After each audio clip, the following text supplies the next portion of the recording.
What's the prognosis, Doc?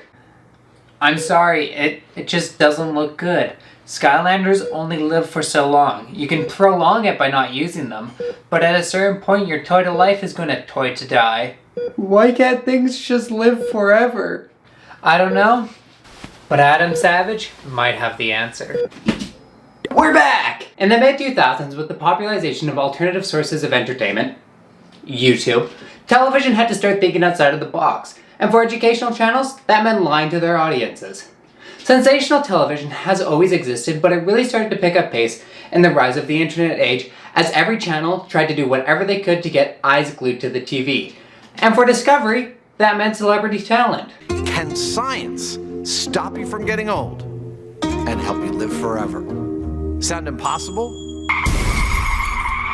Curiosity was a speculative science fiction documentary series where each episode they would discuss life's greatest questions with special celebrity guests. Like, did God create the universe with Stephen Hawking, or alien invasions with Michelle Rodriguez? I personally believe that this show was a lot more ethical than the ones that were on the History Channel and Animal Planet because they didn't try to make you believe something, they were more so just asking questions. Like, did Star Wars take place in a galaxy far, far away? Inquiring minds need to know. The first episode I watched was Can You Live Forever with Adam Savage. And it's awesome. What if you needed a replacement organ and you could just print it out? What if you could have a cybernetic arm wired directly into your brain? Oh! What if we could change bodies like we change clothes? Oh! What if you could feel young forever? Sounds like science fiction? Not necessarily. These are based on ideas being worked on by scientists in labs right now. And yes, because that's the literal definition of science fiction. The show starts in 2967 with Adam Savage celebrating his 1000th birthday. And while not much has changed, they don't yet live underwater. Also, I don't understand why he chose to wear the most beat-up body for his 1000th birthday. You'd think he'd wear something nice, but no, there's wires coming out of his head and stuff, which is going to cause a short-circuiting when the flood comes in the next 33 years.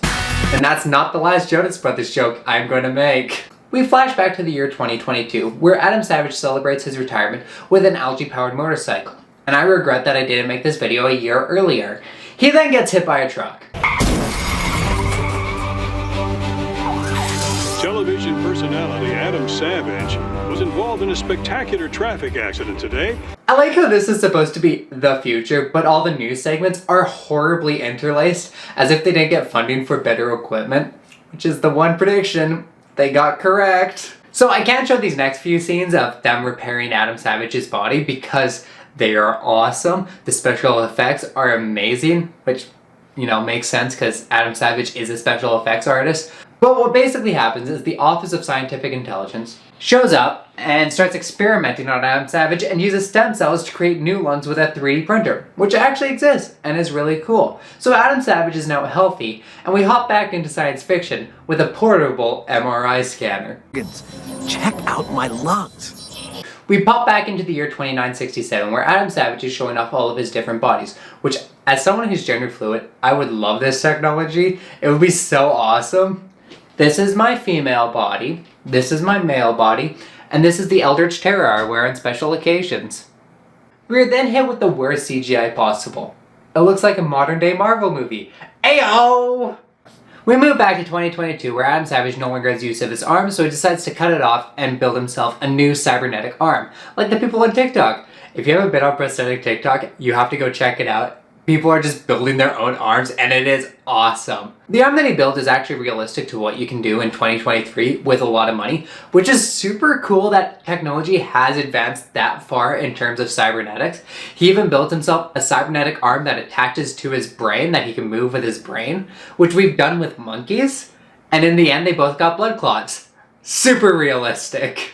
He has to go back to the hospital to get the blood clot cleared out, and they use this nanotechnology called Cybernetic to get the blood clot cleared out. But the Cybernetic have the Office of Scientific Technology logo on them, which led me to a theory that the Office of Scientific Technology purposely put a hit out on Adam Savage so they'd have a guinea pig to work on. And like, there's actually things to back up this theory. For example, there's a surveillance van right where he gets hit by the truck and the bike stops out of nowhere. So could it have been an EMP blast? But hey, that's just a theory. We go to the year 2099 and we see a horrific looking old version of Adam Savage. And I thought the Minecraft x Skyrim villagers were haunting. That's a joke from the previous episode. Finish this one and go to that one. Also kind of bleak, but there's so many cars in the year 2099 that we have to develop a triple-decker bridge because we still haven't developed the technology for trains. My children decided, all of them, all 5 of them, to live normal length lives. And none of them made it past their 90s. You know, his kids kind of had a point. If this is what life-extending technology looks like, I honestly wouldn't have taken it either. Adam Savage goes into a de-aging machine that they sort of explain. One problem was my body was clogged up with white blood cells that could no longer perform their job of keeping me healthy, a classic side effect of age. To get rid of them, the scientists plan to use this mean machine.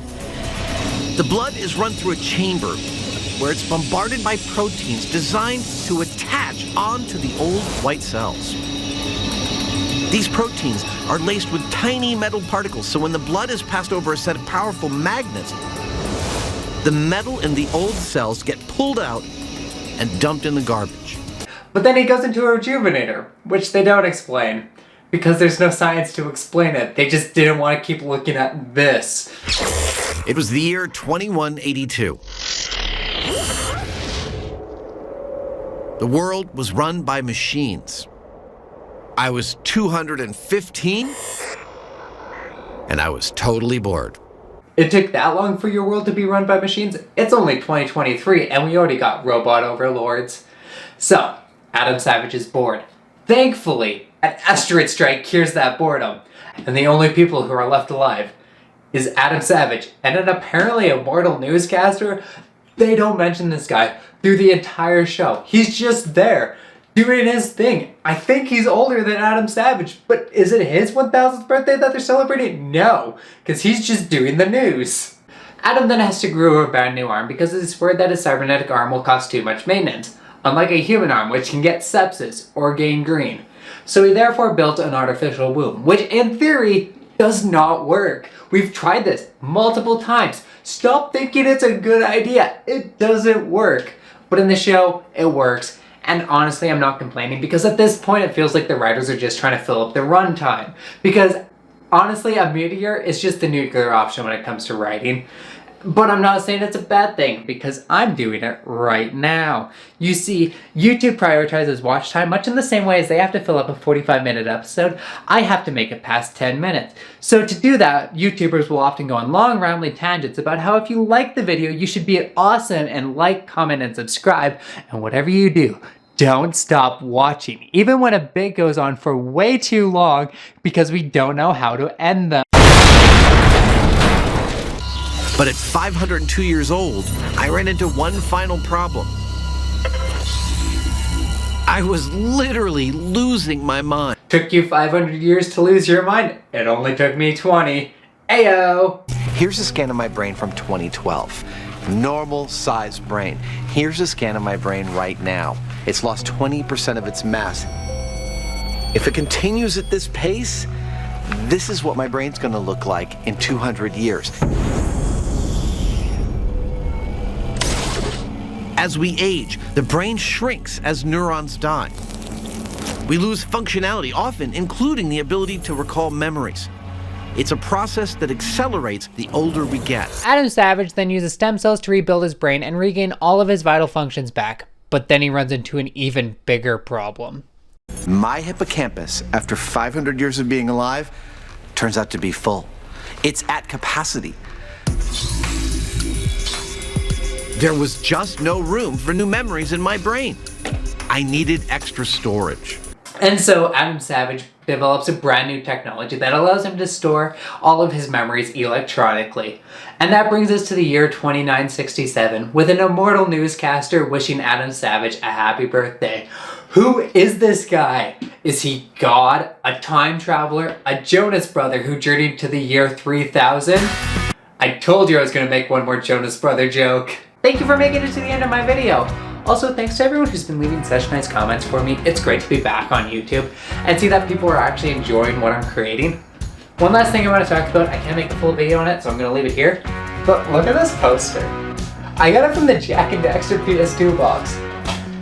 I'm not gonna be able to create a whole video on why physical games are better because everyone else has done it way better than me. And I have nothing really to add to the conversation, except for this. It's not one poster, but a reversible poster. You'll get two! Okay, bye.